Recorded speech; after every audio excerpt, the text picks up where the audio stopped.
ভাই আমার সামনে দাঁড়াও দি তুমি। হ্যাঁ এবার সামনে দাঁড়ালেন।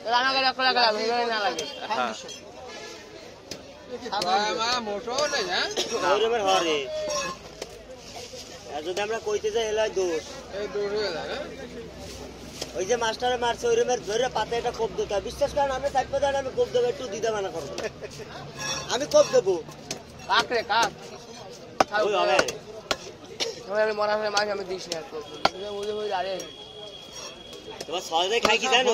দোকানে ছিলি না কেডা কয় কি যে ডিজাইন আমি ওই ডিজাইন দিতে পারবি? হ্যাঁ হ্যাঁ জানা আমি আপনার ভাবে কেক দিতে পারবো। ওইটাই হ্যাঁ ওটা সিটিং আমার কাছে ওর উপর মটকা গরম হয়ে ওরা আমি ছবি দিয়ে দিছি, ওর লাগে কন্ট্যাক্ট করছি আমার এই কেক দিবি। তখন আমার কি ভাই ওই কেক দিতে গেলে খরচ বেশি পড়বে, কেডা ফিলিমারে কেক দিতে পারবো আমি ওই কেক দিতে পারবো। তখন মটকাটা কান্না গরম হয়ে আমার আশ্বাস থাকতো না, কান টান ফাটাই দিতে হতো। এত মেজাজ খারাপ হয়ে যেত। আরে দাঁড়ান আমি শিয়ে যাবো না, দাঁড়ান। আরে ভাই ওটা কোনো বিষয় না, তোমার আমি একটা জিনিস দিচ্ছি আমার এই জিনিস লাগবে, কয় টাকা নিবি ক, আমি তোমার টাকা তো কম দিচ্ছি, মাল দেবা না কেন? কারণ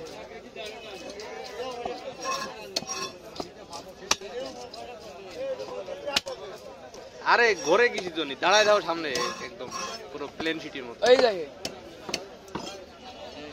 বলেছি না হয়ে গেছে।